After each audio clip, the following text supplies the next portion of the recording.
kita masih gadis dan bujang misalnya, atau di awal-awal kita menikah, ada saja kesalahan. Tetap itu bisa kita jadikan sebagai momentum adab doa. Ya Allah, pernah aku melakukan dosa ini dan hanya Engkau yang mengetahui sebabnya ya Allah. Maka kata Nabi SAW, induk atau penghulu semua istighfar, artinya yang terbaik. Kalau mau mengakui dosa kepada Allah, yang terbaik adalah sering mengucapkan ini. Kata Nabi Muhammad SAW setelah mengajarkan Sayyidul Istighfar ini, barang siapa yang mengucapkannya di siang hari dan yakin tentang apa yang Allah janjikan di dalam istighfar tersebut, kemudian ia meninggal dunia sebelum tiba waktu sore, ajalnya datang, maka ia termasuk golongan ahli surga.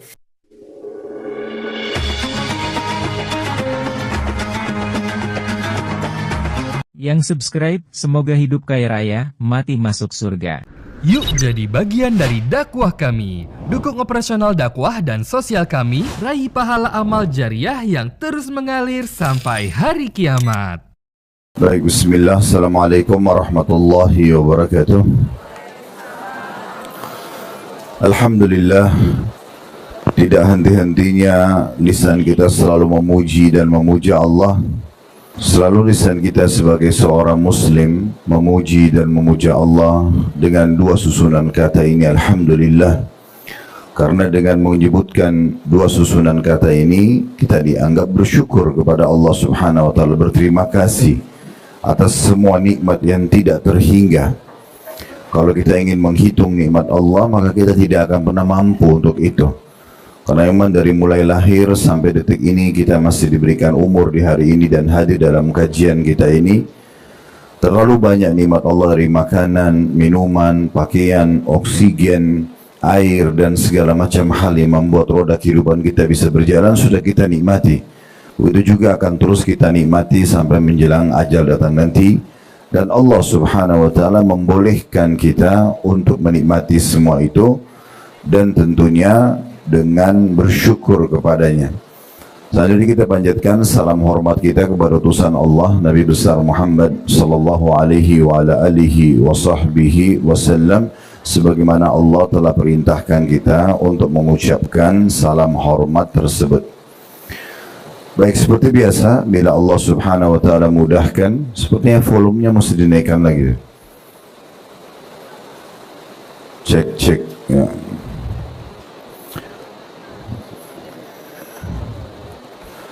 Seperti biasa, bila Allah Subhanahu wa ta'ala mudahkan, kita akan melanjutkan bedah buku kita agar doa dikabulkan dan sebab-sebab terkabulkan dan tertolaknya doa berdasarkan Al-Quran dan juga As-Sunnah. Dan ini ditulis oleh Dr. Sa'id bin Ali bin Wahf Al-Qahtani hafidahullah. Dan kita masih di pasal keempat, bahasan tentang adab-adab berdoa, tempat-tempat dan waktu-waktu terkabulkannya doa atau dikabulkannya doa. Kita sudah membahas dalam pasal keempat ini, ada pembahasan pertama masalah adab-adab doa, memulai dengan mengakhiri doa dengan Alhamdulillah dan bersalawat kepada Nabi SAW. Ini adab yang pertama di halaman 49. Saya mengingatkan kembali agar nyambung dengan bahasan kita hari ini.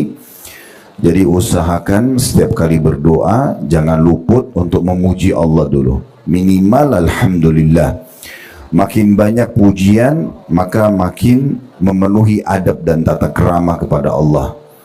Ya, mungkin kalau kita rasionalkan, kalau seandainya ada orang bertemu dengan raja atau presiden, tentu tidak mungkin dia langsung berbicara menyampaikan kebutuhannya. Tetapi kita akan temukan mungkin seseorang memuji dulu, mungkin dengan ucapan selamat bertemu dengan Pak Presiden atau rajanya. Mungkin ada protokol juga ya, bahasa-bahasa tutur kata yang harus diatur, baru kemudian terakhir baru menyampaikan hajatnya bila dipersilahkan. Nah, ini tidak bisa kita samakan dengan Allah Subhanahu wa ta'ala, karena Allah tentu jauh lebih mulia daripada manusia. Tapi kurang lebih seperti itu. Memang puji-pujian ini sangat pantas diberikan kepada Sang Raja Allah Subhanahu wa ta'ala. Kemudian juga jangan lupa salawat kepada Nabi SAW. Saya pernah sampaikan minimal Alhamdulillah wassalatu wassalamu ala Rasulillah. Dan di sini Syekh Dr. Sa'id mengatakan memulai dan mengakhiri. Jadi mulai dengan alhamdulillah wassalatu wassalamu ala rasulillah, lalu sampaikan hajat. Setelah selesai baru kita menutup juga dengan wassallallahu ala nabiyyina Muhammadin walhamdulillahi rabbil alamin. Ya. Itu sudah panjang lebar kita jelaskan. Kemudian juga poin yang kedua adabnya adalah tetap selalu berdoa di kala senang dan susah. Jadi jangan sampai kita hanya berdoa di kala kita merasa senang, maaf, di kala kita susah. Banyak orang begitu, pada saat terlilit utang, penyakitnya nggak sembuh, baru dia sibuk berdoa. Padahal sebenarnya berdoa di kala kita senang justru penyebab doa diterima pada saat kita sedang susah. Ini sudah pernah kita jelaskan, sebagaimana Nabi SAW mengatakan, siapa yang ingin bahwa Allah mengabulkan doanya ketika dia sedang kesusahan dan kesempitan, maka hendaklah ia memperbanyak doa di waktu lapang, lagi sehat, lagi melimpah rezeki. Di saat itu kalau kita berdoa, justru ini pemicu nanti kalau kita lagi genting diterima doa kita. Itu dijelaskan di poin nomor 2 di halaman 51 dengan berbagai macam dalil. Adab yang ketiga adalah tidak berdoa meminta keburukan menimpa keluarga, harta, anak dan diri sendiri. Termasuk ya hal yang sederhana, misalnya maaf kita lihat diri kita di cermin, lalu kita mengatakan kenapa saya jelek ya, kenapa saya hitam ya, kenapa saya ini dan itu.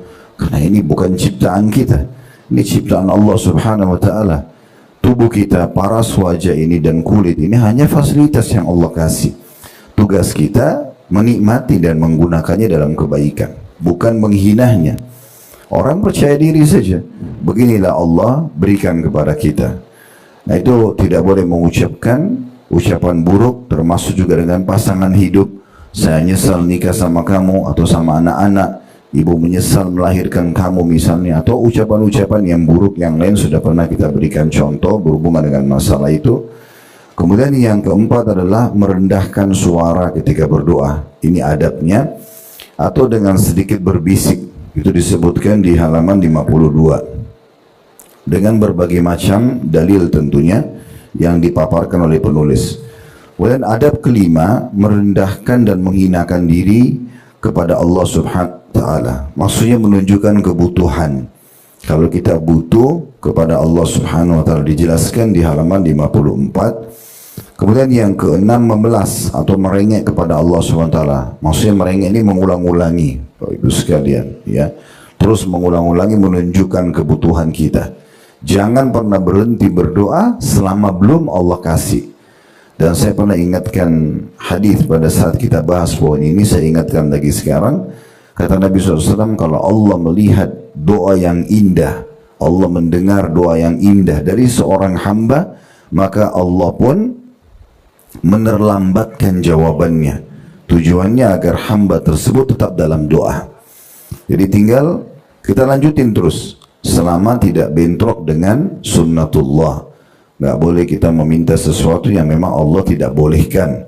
Begitu juga bukan meminta kemaksiatan. Maka terus saja berdoa sampai Allah kasih.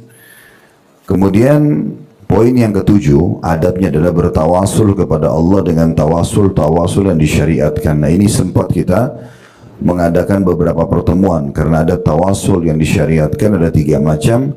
Tawasul artinya mendatangkan perantara antara kita dengan Allah Subhanahu wa Ta'ala. Di halaman 56, poin-poinnya mulai di halaman 57. Yang pertama, tawasul dengan doa dan menggunakan nama-nama dan sifat Allah. Selalu kita mendatangkan sifat Allah seperti Ya Ghafur, wahai Zat yang Maha Pengampun, ampunilah aku, ikfirli.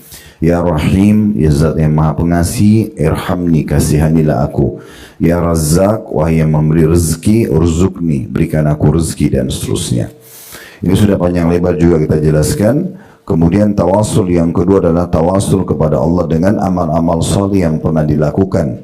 Ini juga sudah kita jelaskan seperti apa kita bertawasul. Misalnya Bapak Ibu pernah, mohon maaf mungkin Bapak-Bapak yang hadir juga online yang kita sapa karena di sini mayoritas ibu-ibu, maka mungkin ibu pernah bakti dan bapak dengan orang tuanya, kita pernah bersedekah membantu tetangga yang sangat butuh misalnya, atau kita pernah, ibu mungkin pernah begadang karena ngurus anaknya, tulus karena itu adalah amanah dari Allah, bukan hanya karena status anak misalnya. Nah, di saat kita ada masalah, kita bisa mengatakan, ya Allah, dikala itu ibu bicara saja dengan Allah SWT berdua, dikala itu aku pernah ya Allah mengurus anakku ini, atau merawat suamiku, atau apa saja. Kemudian yang kita anggap itu paling tulus kita kerjakan, lalu kita mengatakan, ya Allah, kalau itu memang ikhlas karenamu, maka keluarkan aku dari masalah ini. Dan tawasul yang terakhir, yang ketiga adalah tawasul kepada Allah dengan doa orang-orang soleh tapi yang masih hidup, Jadi kita boleh datang kepada orang tua kita, kita bisa datang kepada teman-teman kita atau guru-guru mengatakan tolong doain saya misalnya. Tapi sebatas minta didoakan ya, jangan berlebihan, jangan sampai melampaui batas gitu. Tidak ada doa yang diperjualbelikan dengan uang misalnya, ya. Saya doakan kamu tapi kamu harus bayar sekian, itu tidak ada. Tidak ada juga doa yang memang dihubungkan dengan syarat-syarat yang dia pun harus minta sesuatu, apalagi sampai pada pintu kemaksiatan misalnya, maka semua itu tidak ada dalam syariat Allah Subhanahu wa taala. Kita masuk sekarang ke adab ke-8. Adab ke-8 adalah mengakui dosa dan mensyukuri nikmat saat berdoa. Tentu manusia tidak ada yang luput dari dosa. Siapa di antara kita yang luput dari dosa? Nabi Adam alaihissalam saja tidak luput dari dosa. Dan jawaban ulama berhubungan dengan masalah dosa ini atau pelanggaran, kalau ada orang yang baru mau melakukan dosa, maka tentu fatwanya disampaikan jangan berbuat dosa, hindari itu, karena itu pelanggaran. Dosa sama dengan pelanggaran, akan mendatangkan minimal dua hal yang kita tidak sukai. Yang pertama, hukuman daripada perbuatan dosa itu sendiri, karena kita melakukan dosa, pelanggaran berarti bisa kena hukumannya. Yang kedua, bisa saja fasilitas yang Allah berikan dari nikmat itu berkurang. Karena orang kalau melakukan pelanggaran, ibarat kita kerja di kantor, kita lakukan pelanggaran, maka bisa saja jabatan kita turun atau fasilitas kita berkurang. Dikurangi gaji misalnya, atau bonus, atau segala macam. Nah, bisa seperti itu. Ini bisa didapatkan bagi orang yang melakukan pelanggaran. Jadi kalau orang baru melakukan pelanggaran, fatwa para ulama disarankan tidak melakukannya. Jangan berzina, jangan berbohong, jangan riba, dan segala macam. Lalu bagaimana dengan orang yang sudah terlanjur terjerumus? Maka fatwanya berbeda, yaitu taubat kepada Allah Subhanahu wa taala. Segera mengakui kesalahan tersebut. Ini yang jadi saksi bahasan kita, mengakui dosa antara bapak ibu sama Allah. Bukan mengakui, kita bukan seperti agama Kristen misalnya, datang mengaku pada pasturnya, lalu kemudian dianggap dosanya bersih. Enggak, ini antara kita sama Allah Subhanahu wa taala. Berdua saja, ibu dan bapak di sejadah Anda masing-masing, di mihrab Anda masing-masing, ya tempat Anda sujud kepada Allah Subhanahu wa taala, lalu keluh kesahkan kepada Allah. Ya Allah, aku kesalahan itu, aku memang melakukannya, aku melanggar syariatmu. Kita buat pengakuan itu tapi antara kita sama Allah. Dan usahakan apa yang kita ucapkan dan kita susun itu memang betul-betul kita sambil merenungi. Memang ini masalah besar nih, bukan masalah kecil pelanggaran ini. Agar Allah yang maha pemurah mau memaafkan kita tanpa hukuman. Karena kalau kita biarkan saja, sudahlah nanti gampang saya tobatnya, gampang nanti besoklah, lusalah, atau mungkin setelah saya lakukan sekian kali baru saya tobat, maka berarti dia sangat dekat dengan hukuman. Yang tentu saja saya pernah ingatkan, Allah itu punya dua sifat yang harus kita fahami baik-baik. Allah itu memang Rahmanur Rahim, Maha Pengasih, Maha Penyayang. Bagi siapa? Bagi orang-orang yang patuh. Tapi Allah juga sisi lain Syadidul Iqab, berat hukumannya. Bagi siapa? Bagi para pelanggar. Keliru kalau ada orang melanggar, lalu dia pakai sifatnya Allah Ar-Rahmanur Rahim. Ini nggak tepat. Dia harus memahami sifat Allah yang Allah sangat keras siksaannya, supaya dia tidak melakukan pelanggaran-pelanggaran tersebut. Jadi ini perlu kita titik beratkan. Nah, pengakuan dosa ini adalah salah satu adab doa. Kita ngakuin kesalahan kita di hadapan Allah Subhanahu wa taala. Astagfirullah itu, Bapak Ibu sekalian, adalah permohonan maaf. Seperti kita kalau buat salah sama orang, kita bilang maafin saya, itu astagfirullahnya. Wa atubu ilai, dan aku taubat kepadanya, ini adalah ikrar, tidak mau mengulangi. Seperti kita bilang, dan saya janji ya saya tidak akan ulangi. Nah itu taubatnya, gitu kan. Jadi pengakuan dosa diikuti dengan pengakuan dosa tersebut, berikut juga kita mengikrarkan tidak akan mengulanginya. Kemudian juga diikuti masih judulnya ya, mengakui dosa dan mensyukuri nikmat saat berdoa. Misal Bapak Ibu bilang, dan alhamdulillah engkau masih menyelamatkan aku ya, dan menutupi aibku itu misalnya. Engkau masih memberikan aku makanan, oksigen, kesehatan. Karena ada orang yang buat maksiat, Allah masih biarkan rumah tangganya bahagia, Allah masih biarkan anak-anaknya berbakti, Allah masih biarkan pekerjaannya, sumber pendapatannya ada. Ini kan nikmat yang harusnya disyukuri. Jadi satu sisi kita mengakui dosa, sisi yang lain kita mensyukuri nikmat. Makanya Nabi Sulaiman alaihissalam dalam sebuah riwayat yang sahih dikatakan Bapak Ibu sekalian, pernah satu waktu habis duhur, sebelum masuk waktu asar, beliau bermain dengan kuda-kuda kerajaannya. Nah, kuda-kuda itu sangat indah, kemudian dia pun sangat menikmatinya sampai lewat waktu asar. Maka Nabi Sulaiman waktu ingat dan engah tentang waktu asar dan terlewatkan waktunya, maka beliau pun akhirnya bertobat kepada Allah Subhanahu wa taala dengan menyembelih kuda-kuda tersebut dan disedekahkan di jalan Allah, serta beliau mengakui nikmat Allah yang Allah telah berikan kepada dia kerajaan. Bahkan di saat itu dia pun meminta hal yang lebih besar. Dia mengatakan, ya Allah, sungguhnya aku bertobat kepadamu dan tolong karuniakanlah aku kerajaan yang tidak layak untuk orang sebelum dan sesudahku. Permintaan Nabi Sulaiman tentang kerajaan yang tidak layak untuk orang sebelum dan sesudah ini justru setelah terjadi kejadian tadi. Dia akuin dosanya, kemudian dia juga mensyukuri nikmat Allah, bahkan dia timpali itu untuk minta yang lebih besar. Dalam sebuah riwayat yang sahih juga, Nabi Muhammad SAW bersabda kepada para sahabat selepas salam dari sholat, beliau mengatakan, tadi waktu sholat ada syaitan yang coba menggodaku dalam sholat. Lalu aku menangkapnya. Nabi SAW menangkap syaitan tersebut. Kalau bukan aku mengingat permintaan saudaraku Sulaiman kepada Allah agar diberikan kerajaan tidak layak orang sebelum dan sesudahnya, maka aku akan ikat syaitan itu di pohon di Madinah agar dipermainkan oleh anak-anak kecil di Madinah. Tapi Nabi SAW tidak ingin masuk ya ke satu ranah yang memang itu dikhususkan untuk kerajaannya Nabi Sulaiman, yaitu penundukan atau tunduknya para syaitan dan jin di bawah kerajaan Nabi Sulaiman alaihissalam. Maka ini contohnya ya. Jadi bagaimana kita menyatukan dua hal ini dalam adab kita, mengakui dosa-dosa. Mungkin ada yang berkata, Ustaz, saya selama ini sudah lama nggak buat dosa, apakah tetap saya dalam adab doa menyebutkan dosa-dosa? Jawabannya iya. Misal contoh kita sudah 10 tahun tidak pernah buat dosa, misal menurut kita sudah tidak ada dosa yang kita lakukan, tetap aja sebelumnya kan pernah ada dosa. Mungkin di saat kita awal balik, mungkin kita masih gadis dan bujang misalnya, atau di awal-awal kita menikah, ada saja kesalahan. Tetap itu bisa kita jadikan sebagai momentum adab doa.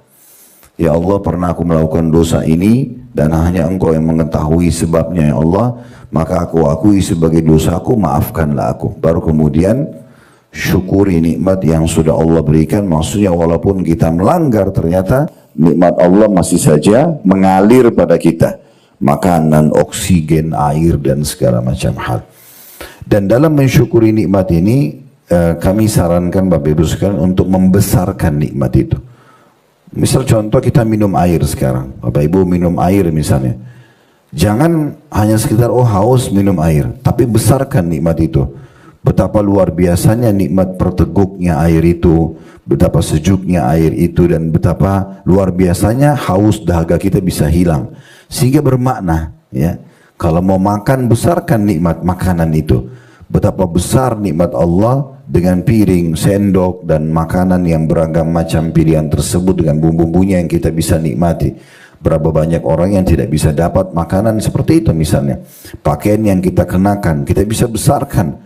Lihat lemari kita yang penuh dengan pakaian berbagai macam harga dan merek. Dan itu mungkin tidak semua orang milikin. Nah, kita besarkan nikmat itu. Sehingga memang nikmat itu menjadi punya makna. Karena selama salah satu yang syaitan selalu buat agar kita tidak bersyukur, Bapak Ibu sekalian, dia kecilkan nikmat itu. Sebagai contoh misalnya, kita pengen sekali punya mobil merek tertentu. Coba kita renungi kalau Allah sudah kasih, pas kita dapat, apa yang terjadi? Syaitan akan kecilkan itu. Seakan-akan itu jadi kecil. Seakan-akan tidak ada nilainya mobil itu mungkin. Karena sudah sebulan kita pakai, karena sudah setahun kita. Padahal nikmat ini dulu besar banget waktu sebelum kita mendapatkannya. Mungkin sebelum orang menikah, dia berharap bisa menikah. Tapi begitu dia menikah, mendapatkan pasangan, berlalu waktu, dia anggap itu sesuatu yang biasa. Padahal sebenarnya sebuah nikmat yang besar. Sebelum punya anak, mungkin dia berharap sekali diberikan anak. Tapi subhanallah begitu punya anak, maka dianggap biasa sama dia. Semuanya begitu, itu permainan syaitan. Makanya bagian daripada adab doa justru kita terbalik, membesarkan nikmat itu. Lihat semua kebaikan pasangan hidup, kebaikan anak, ke rumah kita, tempat berteduh, makanan dan minuman yang kita konsumsi, pakaian yang kita kenakan, semua itu terlalu besar nikmat Allah yang luar biasa, yang mungkin tidak semua juga hamba-hamba Allah mendapatkan yang sama gitu ya. Nah itu masuk dalam bab mensyukuri nikmat ya. Nah kalau Bapak Ibu gabungkan keduanya, mengakui dosa dan kesalahan dan mensyukuri nikmat, maka itu masuk dalam adab yang ke-8 dalam doa. Tentu kalau kita bicara adab berarti ini penyebab daripada diterimanya doa nanti.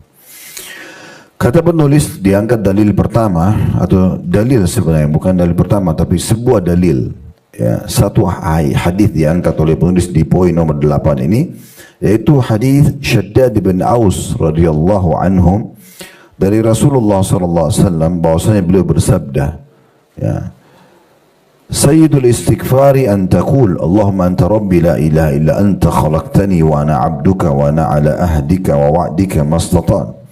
A'udzu bika min syarri ma sana'tu, abu'u laka bi ni'matika 'alayya wa abu'u laka bi dhanbi faghfir li fa innahu la yaghfiru dhunuba illa ant. Qala wa man qalaha minan nahari muqinan biha famata min yawmihi qabla an yumsiya fahuwa min ahlil jannah wa man qalaha minal laili wa huwa muqinun biha famata qabla an yusbiha fahuwa min ahlil jannah. Kata Nabi SAW, induk atau penghulu semua istighfar, artinya yang terbaik.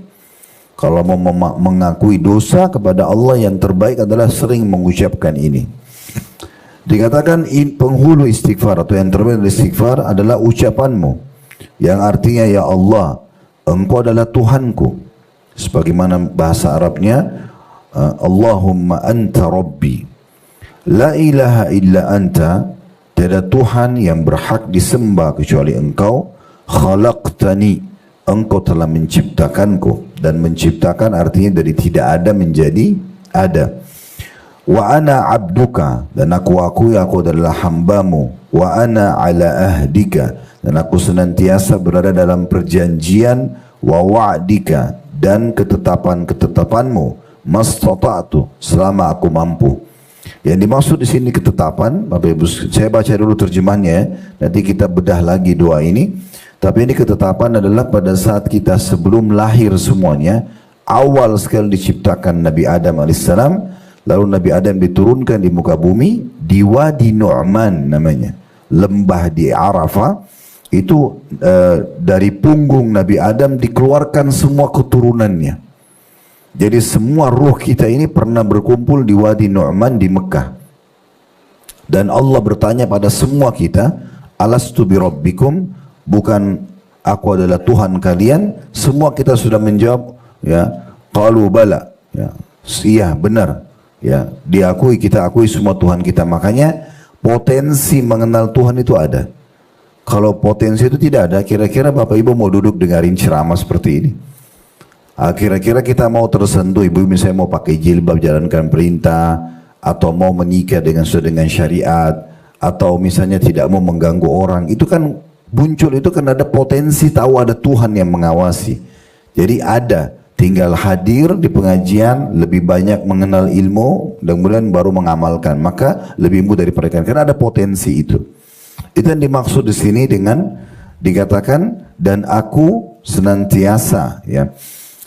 berada di dalam perjanjian dan ketetapanmu sesanggupku, ya, atau semampuku. Kemudian a'udzubika min syarri ma sana'tu, aku berlindung kepadamu dari kejahatan-kejahatan yang telah aku lakukan. Abu'u laka bi ni'matika alayya, aku mengakui segala nikmat yang engkau telah karuniakan kepadaku. Wa abu'u bi dzambi, dan aku mengakui dosa-dosaku. Faghfirli, maafkanlah aku. Fa innahu la yaghfiru dzunuba illa ant, karena tidak ada yang bisa mengampuni dosa kecuali engkau. Kata Nabi Muhammad SAW setelah mengajarkan Sayyidul Istighfar ini, barang siapa yang mengucapkannya di siang hari, dalam riwayat lain di pagi hari, karena memang dia masuk dalam zikir pagi petang, dengan keyakinan dan sepenuh hati, tulus dia membaca dan yakin tentang apa yang Allah janjikan di dalam istighfar tersebut, kemudian ia meninggal dunia sebelum tiba waktu sore, ajalnya datang, maka ia termasuk golongan ahli surga. Dan barang siapa yang mengucapkannya di malam hari atau sore hari dengan keyakinan dan sepenuh hati, lalu ia meninggal dunia sebelum tiba waktu pagi, maka ia termasuk ahli surga. Hadis ini diriwayatkan oleh Imam Bukhari. Ada footnote di bawah tentunya, bisa dilihat Bapak Ibu sekalian.